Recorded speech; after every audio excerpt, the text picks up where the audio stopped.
Welcome in to an episode of the Fantasy Forecast. I am Trevor Scott, joined by Matt and Hamza for this week's episode. And we're going to get into the top 20 overall players, talk about our favorite and our least favorite players. So, welcome, guys. How are you guys doing? Doing good.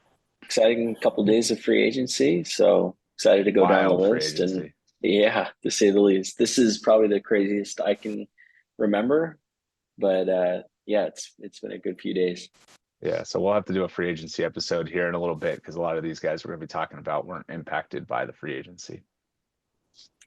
For Hamza, how you sure. doing? Not too bad. Hanging in there. I think I'm finally coming to terms with that Super Bowl loss, but it's still hurts. So, I'm starting to think about football again. So exciting to So see. Yeah. just don't watch our Super Bowl recap episode. Yeah, avoid I all didn't. media. I didn't, trust me. Well, all Yeah, right. Well, and go ahead. welcome in too. We'll have you on as much as you're available to the channel, and we look forward to hearing from you a lot during this episode too. So, Matt, I'll let you jump in then with number one on the Fantasy Pros top 20 ADP. Cool. Let's fire up the screen share. All right. CMC. I feel like this year everyone's just sort of washing their hands with trying to overthink it last year, and they're just going to draft him number one overall. And I think, for our league setup, which is obviously super flex and three wide receiver format, myself, I'm just going to take CMC number one overall and not overthink it. I don't know about you guys, but I don't know. I didn't really take him anywhere last year, even having the first pick in best ball, and obviously regret it. Yeah, I think I'm right there with you. I think when you say people overthinking it, it might have been pointed at me because I was that guy at the 101 Yep. overall who decided to take Jalen Hurts and ended up being all right. It wasn't like the worst decision. I think there were some injuries at quarterback that kind of threw me off a little, but definitely I think if I went back and did it again, I think CMC would have been the right choice. Um, Absolutely dominated last year, showed he can be healthy over the course of a full year, and he's going to be in a dominant offense again.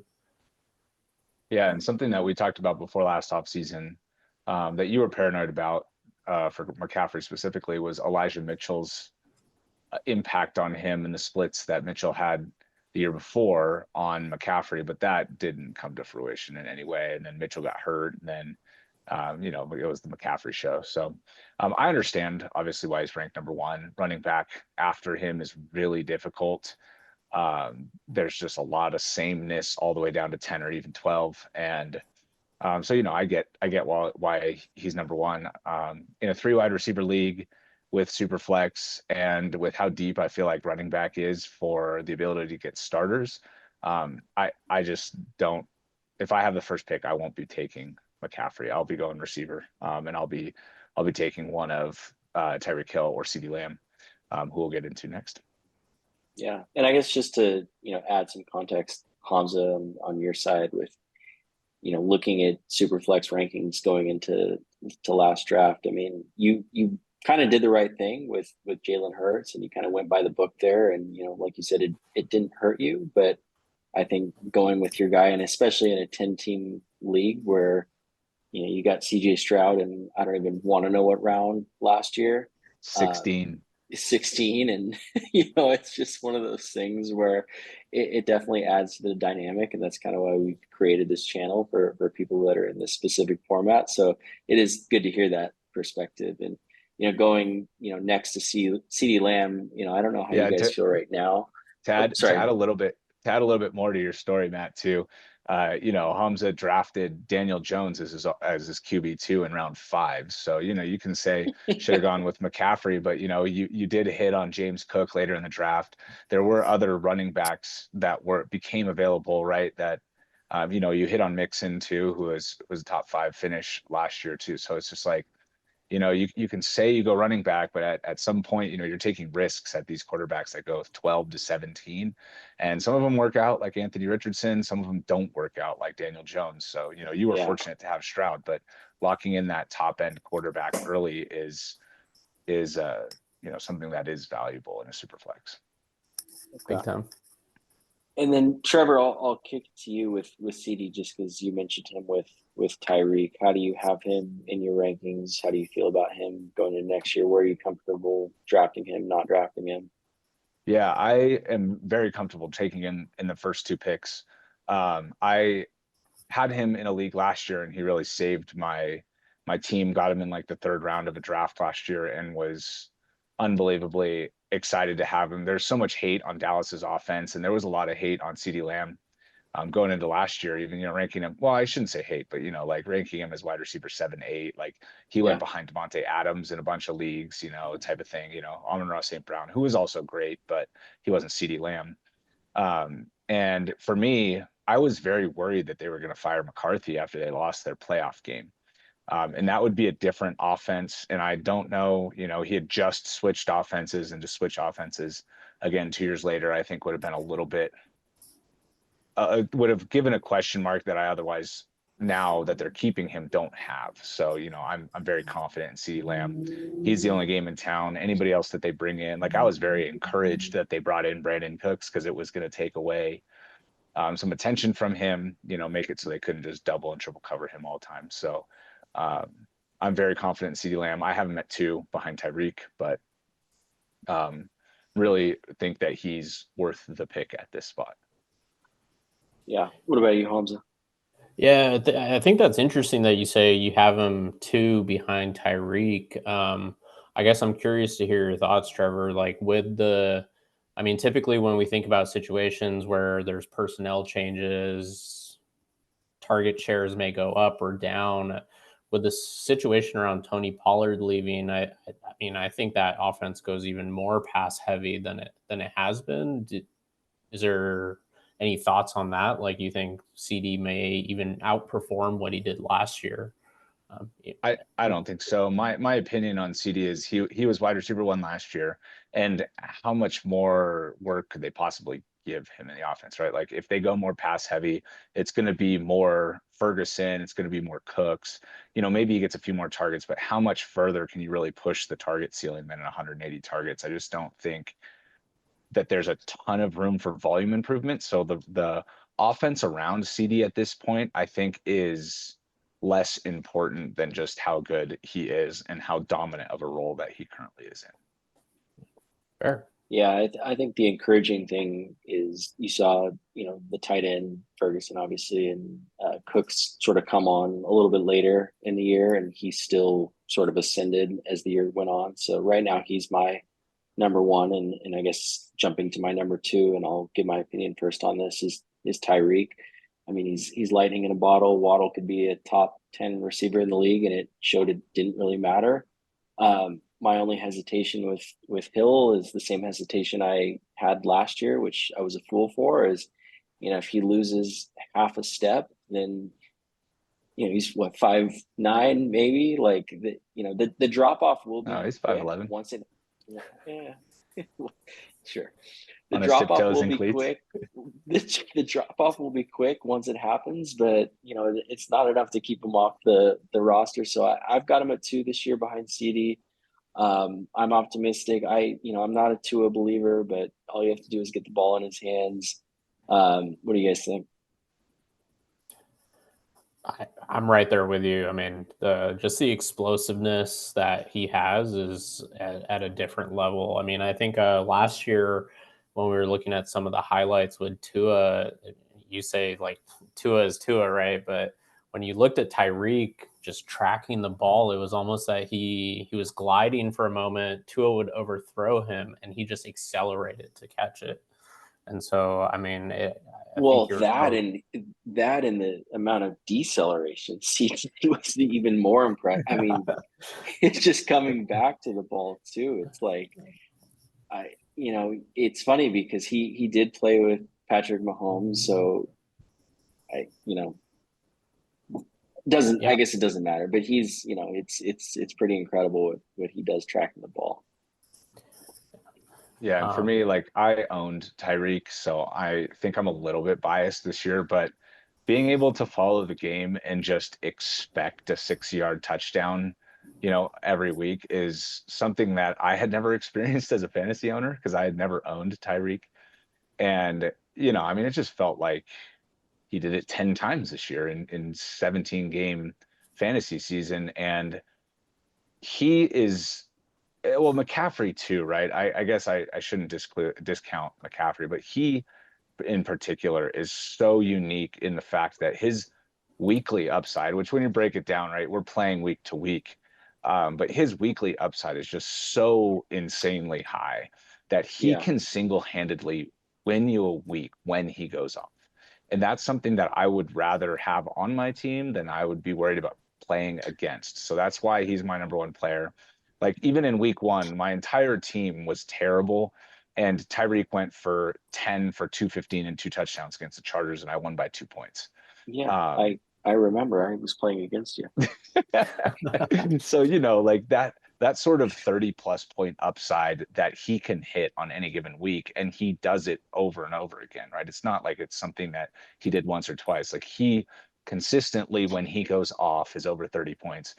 And to Yeah. me, in a 3 wide receiver league, being able to lock that into your wide receiver one is just so refreshing. And that's why I have him at first. Cool. Maybe I guess, I'm going to jump a little, but I guess so we're talking about CD and Tyreek as kind of this tier on its own, right? Mm-hmm. Those next two Well, guys, Jamar, JJ, right? Like, where do you guys see them? Because for me, I mean, I think Jamar he's up there also, and I think he's coming off a year where obviously not a lot of production. Burrow hurt. I think fantasy football we're all in the bias zone, right? Where we have the recency bias of what they did last season. I think where do you see, I guess, Jamar Chase going? Because to me, I've got them ranked. I'd say Tyreek, then CD and Jamar kind of going hand in okay. hand. Just because I don't think Dak's going to do what he did last year in terms of at the level he played. But Dak then hair also, every year. but also like for me, Justin Jefferson, if Minnesota does something with their quarterback situation, for me, I think he's still up there and should be part of kind of that conversation. I think, I guess, addressing the Minnesota quarterback situation, I don't really see anything they can do to even get to the Kirk Cousins level, minus a big trade up for the May or Williams tier, which isn't going to happen. They're not going to trade within the division for Fields, and people love JJ McCarthy, but I'm definitely not one of them. I just can't draft him with any sort of confidence ahead of Jamar Chase. When you look at Chase, you've got much better quarterback. You've got more explosive playmaker, and more of a touchdown upside. So there's just no way at this point I could put him ahead of, or Jefferson ahead of Chase. And honestly, I'm gonna move St. Brown ahead of Jefferson for that reason. Um, but that being said, if you're the number 7 or 8 pick in the draft, and JJ falls into your lap, and they strike gold at quarterback, or Darnold finds his form from USC, like there's going to be a lot of value there. But that's how I would USC. have those guys at this, or from San Clemente. But that's how I would have those guys at this point. Yeah, we have our first like rankings dispute. Maybe we'll get into this in more depth later. Maybe we'll do some like three player tier video type things. But um, like, do you think Sam Darnold is worse than Nick Mullins? No, Like, I just and if he is he going to get to play over Mullins? I believe Mullins is still on the roster. Like, to me, Jefferson is quarterback independent. Like, I'm not overthinking him here. Okay. He is so good. He's so dominant. He's always open. And I have him third overall. Like I want Jefferson on my team. I don't think that there's any question that, the quarterback situation is going to be worse, right? He's not going to have Kirk Cousins, and Kirk Cousins is one of the best quarterbacks at racking up stats for fantasy to his receivers, right? I mean, he always is over 4,000 yards, and gets up into the 45, 46, 4,700 yard range when he's really on for a full season. And I know Jefferson was hurt, but even when he came back, he was great. Obviously, he wasn't good with Jaron Hall for that half, but uh, but yeah. So I think he's above Chase. I'm still kind of waiting for Chase to break out. I think Chase is obviously ranked appropriately. He's ranked 5th here, and I have him 5th overall as well, behind McCaffrey at 4. But I just think that Chase still has yet to put it all together. Other than, well, I shouldn't say yet to put it all together. He did have a 1,400 yard, 14 touchdown season, but that was fueled a lot by big plays down the field on the sideline, right? And they don't get those sort of looks anymore. They play against cover 2 constantly. They're not just going to be able to play behind a bad offensive line and throw it deep, and that's shown over the last 2 years. So I just think that Jefferson is a safer pick than Chase. That's why I have him ranked higher. Yeah. Hamza, what do you think? I'm with Trevor. I think for me, Jefferson is quarterback independent. He's shown over the past couple of years that he's that dude, and there's just a couple of those guys within the league that you can really call out at that level. So for me, I'm with Trevor. To me, it doesn't matter what the quarterback situation is really going to be. Okay. Let's see if he lands in Minnesota or he goes somewhere else or requests a trade and causes some tension, holding out. I don't know what that looks like, but regardless, I think it doesn't matter who takes the helm in Minnesota. Jefferson's going to be up there. Oh man, I hope it doesn't hold out. That would be weird. No, I guess my last argument for that is, I agree with everything you're saying. I think there's a difference between fading a guy and putting him a slot or two behind Jamar Chase. I think Jefferson is more quarterback independent than, Amon-Ra, but I think Amon-Ra is in a scheme with Goff that, is going to throw him the ball, a million times a game. So that's why I would, personally have him ahead. But, this isn't a hot take outside the top 10, type thing. One guy, Hamza, I'd love to get your opinion on, because I know Trevor and I, have talked and differentiate quite a bit, is Breece Hall. What your thoughts are, where you have him, where you'd be comfortable taking him in our league setup. I honestly don't know, and this has been the one guy that I'm really really scared about, to be honest, because I mean he ended the season right last year, I think, if I remember correctly, just going off for, in the 3 games to end the season, he had 2 touchdowns, a touchdown, and I think all 3 of them were close to 100 yards rushing. So along with 9 receptions a game. Yeah, I think one game he had 9, one he had over 10, if I remember correctly, and it's just like 11. Yeah, it was an absolutely explosive end to the season, and you really kind of got a sense of, okay, this is the Breece Hall that we expected to be there all season. Granted, we saw what happened to Aaron Rodgers' season right at the start, so I don't know.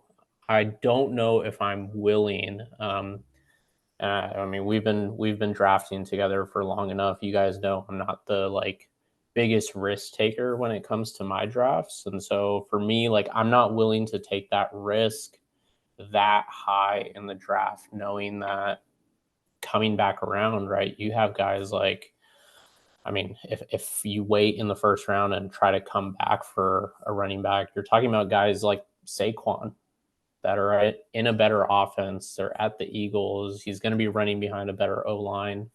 Yeah, he has Jalen Hurts to take some touchdowns from him, but it's those guys that you really are comparing against that are known products that for me, I'd personally probably take a different position here. And given we do more wide receivers as well, there's a ton of value to taking wide receivers early too in that half PPR format. So Yeah, to put you on the spot, would you feel comfortable? I assume you would be fine taking Amon-Ra over him, given our format. Then what about like the Garrett Wilson, AJ Brown? I mean, I would take AJ Brown. Okay. For me, like the main thing here also is we have no idea what this Jets offense looks like still. We don't know what it is with Aaron Rodgers, right? Well, okay, let's assume he's healthy. Let's assume they draft a tackle, and then, you know, Then we could talk about those rankings after the draft I too, mean, right? Like he could be vice president. I don't know, but there's a lot. I guess could there's a be lot vice of president. there's a lot of. so Hamza, I don't know if you listened to our last last episode or whatever, but our last video, but the Breece Hall take I had is that I don't even think I'd rank him in the top 20 overall. I see him at 4, and like he didn't rush for 100 yards all but one game against the Broncos, and the Broncos were like historically bad against running backs. And it was the game right after they gave up like 400 rushing yards to the Dolphins. That was his 100-yard rushing game in like the first 13 weeks. I understand that he was coming back off ACL, and I understand he had this massive volume in the passing game. But I don't know that I expect that role to come back. Yeah, the offense overall should be better, but if he's not going to be a very effective rusher on the ground, and he's not going to be scoring his touchdowns on the ground, and like Aaron Rodgers is known for loving to throw the ball when they get close. So if he's not going to be scoring close touchdowns as frequently, and then he's also not, I don't know, maybe he takes the Aaron Jones passing game approach and he's like the full-blown number 2 option in the passing game. But I'm not sold that that's going to happen. So I think those games at the end of the year was just like necessity. They had bad quarterback play, and the offense was just dumping it down to him and throwing it to Garrett Wilson. Like that was the entire offense. So I see him at 4, and I'm just like, I can't even fathom this. Like I feel like every single running back that we're looking at here, all the way down to Achane, like that's pretty much where I think I would put him, is maybe right around Achane, or Pacheco is the next running back at 10 after Achane, so I think I'd have him above Pacheco, so probably at running back 9 or 10. But if he's going to stay here in the rankings, I'm going to have 0 Breece Hall this year. No, I'm there with you. I will say he did rush for over 100 yards in that first game, though, right? Against Buffalo. Where he had you're right, because he had an 82-yard carry where he got caught from behind. Yeah, Yep. you're right. I did forget that one. He did that on like 6 carries. So Yeah. I did forget that. He had that one play where it was like, oh my God, he's so slow. Eli Manning on the Manning cast was making fun of how out of shape he was. Yeah, sorry, I forgot that one. Hey, it counts. It counts. Right? It counts all the same. I know, but still. But to that point, I mean, I have him even further down. Like for me, and he's not shown even within the top 20, is Josh Jacobs is there in Green Bay now. And I think they have him as running back 12. 33, there's 33 overall. So for me, like I'd much rather have a Josh Jacobs type player than Breece Hall to me. All right. So I think in an effort, okay. Yeah. So we agree more than you on that one. So it'll be interesting to see where he falls. In an effort to speed this along, maybe we group the rest of the receivers that we haven't talked about. Group receivers 6 through 10, 6 through 11. We'll talk about them, and then we'll group the running backs from Bijan Robinson at 3 down to RB9 Achane. So let's start with the receivers here. So we've got AJ Brown. We kind of agreed that those first 5 are in their own tier, right? So then after that, we have AJ Brown, Garrett Wilson, Puka Nacua, DJ Moore, Brandon Ayuk, and Chris Olave. So Matt, I'll throw it to you first. Maybe you talk about AJ Brown and your thoughts, and then Hamza, we can piggyback onto Garrett Wilson after that. Yeah, I mean, at this point, I would have Brown where he is, just behind JJ, in my opinion. The talent is unreal. I just don't really believe in Philly. I don't know. I'm just not a Sirianni fan. I think Hurts hit his ceiling 2 years ago. I'm a little bit hesitant, but it's AJ Brown, so I will obviously take that on his talent. But yeah, I think Philly overall, I'm a little bit worried about things just unraveling there this year. Just like it did last season. I mean, he had those 5 straight games where he was over 125 yards receiving, and then for whatever reason, he kind of just disappeared towards the end of the year. He still finished with a strong overall output, but I get the thought. He seemed a little disgruntled. We thought he might request a trade or something like that, but that didn't end up coming through. So Hamza, what do you think on Garrett Wilson? You mentioned that you didn't know what to think of the Jets offense, so let's hear what you think maybe about his role in the Jets offense with Rodgers, and then where you think he could finish. So of those guys you were just talking about, right? I'd probably put him more at the bottom end for me. Just with the question marks. I think guys like Puka, DJ Moore, I missed out on Ayuk last year, and I was really angry about that. I much rather have those guys in the offenses that they're on with the roles that they've got in those offenses than trying to pick and choose whether Garrett Wilson and Aaron Rodgers are going to hit it off. And I'm just risk adverse in that way, right?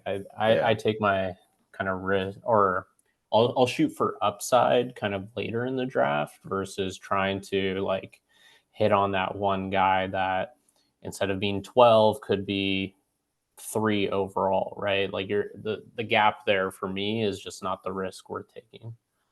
Yeah, that's interesting to me because I think that as we get closer to draft season, the exact opposite is going to happen of what you described. I think he's going to ascend. And I think by the time we're drafting in, late August, early September, that he's going to break into that upper tier, that it's going to be a question of him versus Amon-Ra versus AJ Brown, then looking down versus him being a question between Puka or DJ Moore or Brandon Ayuk. I think back-to-back 1,000-yard seasons, with terrible quarterback play. I mean, Zach Wilson for a lot of it. And when it wasn't Zach Wilson, it was people that were behind Zach Wilson for any amount of time. It was just but he still managed to have 1,000-yard seasons. He still was open. He still was putting up 80 receptions. I just think with Rodgers, there's not going to be throws that are getting missed to him constantly. He's always going to be open. He's the entire offense. And I think we might see a CeeDee Lamb type of season out of him next year, pending Rodgers' health. So let's.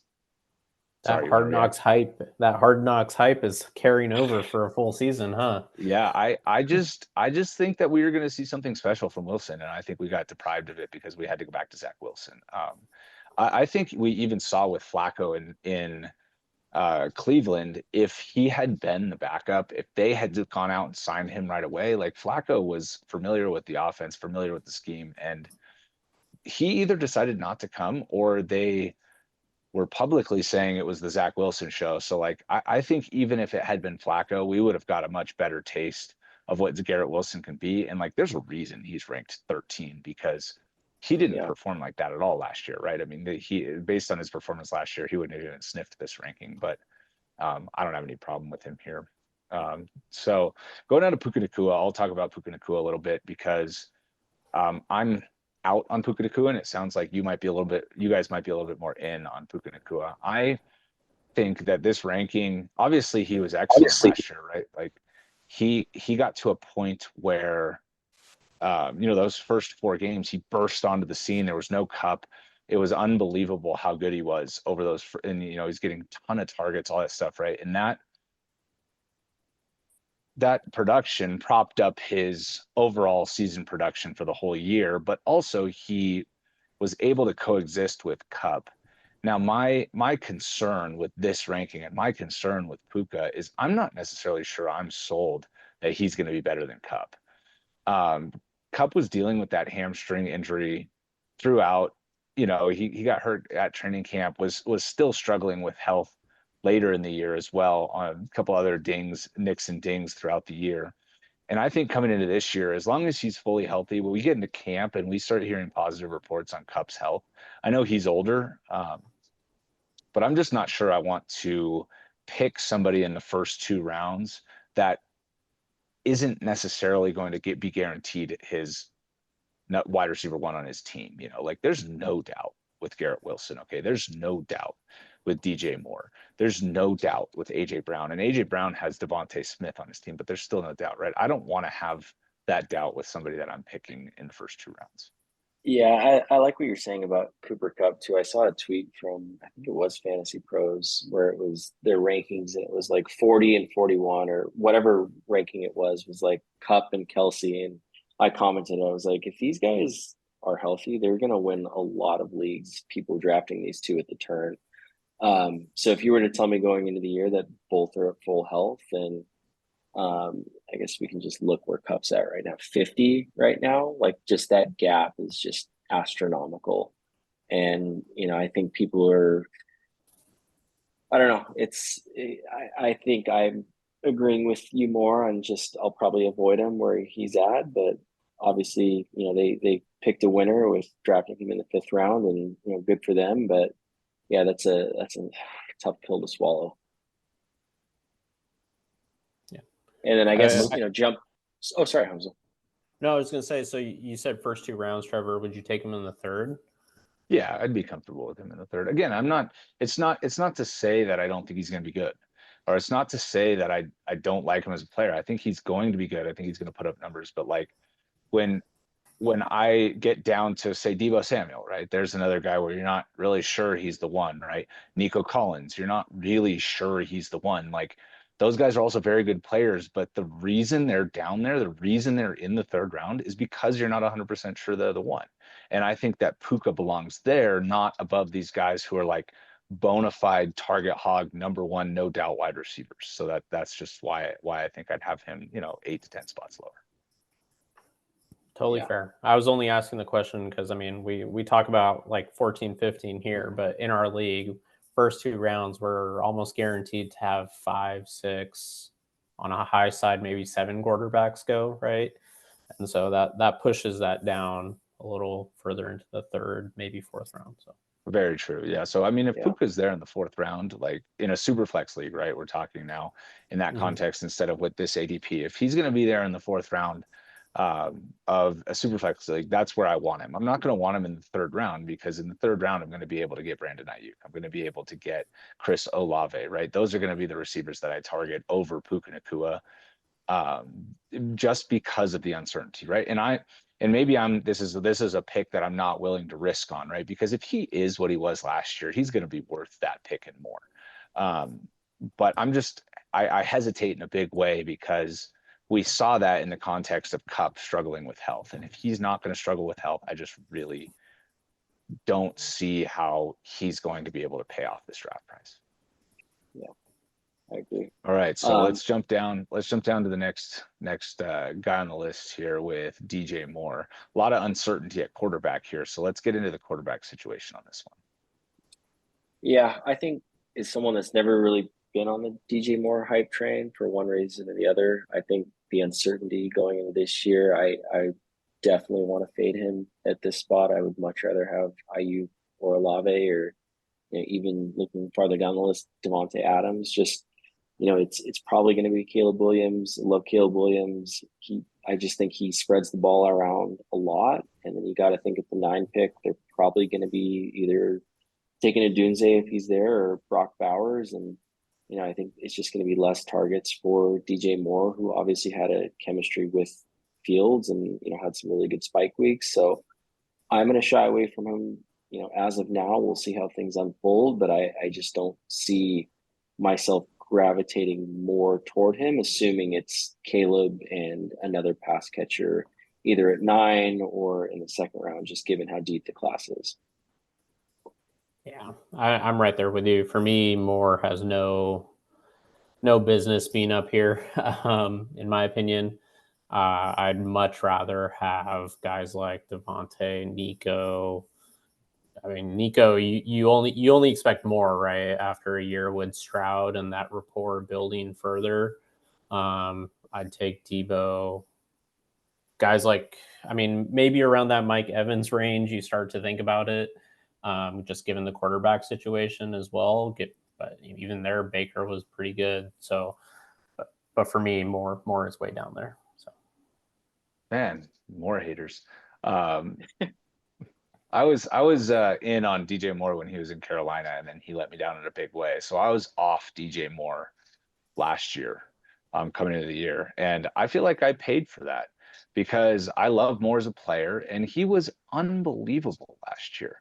Like I feel like you guys are forgetting how good he was. Like Fields missed 6 games, and he still had 96 receptions for 1,350 yards and 8 touchdowns. Like that was definitely his best season as a pro.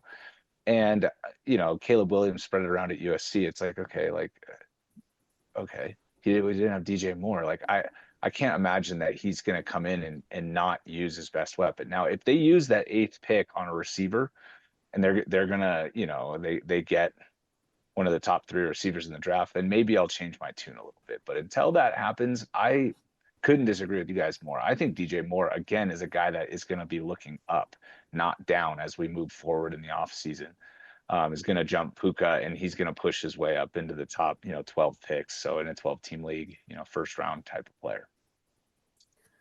that's interesting because, yeah, for me, and maybe rounding out the last few guys in this top 20, like for me, I take those running backs over more any day.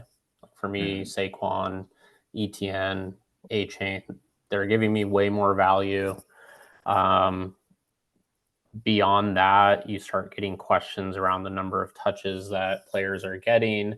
I mean, further down, you still have guys like Josh Jacobs who are bona fide ones. We'll see if Cook can repeat what he did.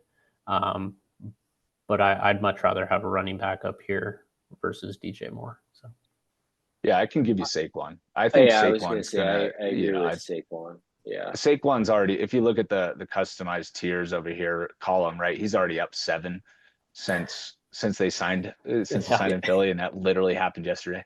So I expect nothing but a continued ascension from him. I think I personally have him at RB2 after the move. I reserve the right to move him down, but as a little bit of an overreaction. But I think he's the second best running back now. The tush push is going to take touchdowns from him, but without Jason Kelsey, there is concern about it. So, maybe they brought him in and they're going to move away from that play. Maybe Goodell outlaws it, So there's still some things that can happen there. But I really like Saquon, so I'll give you Saquon. But the rest of those guys, I'm still not entirely sold on. I don't know. HN's still going to have to deal with, well, assuming they re-sign Mostert, I guess, but he's still going to have to deal with a little bit of competition. They already are starting the buzz around limiting ETN's workload. So yeah. All right, Unfortunately, I'll give you guys each. We're up against the clock, so I'll give you guys one rapid fire: Ayuk or Olave or Nico. Olave. Nico. Awesome.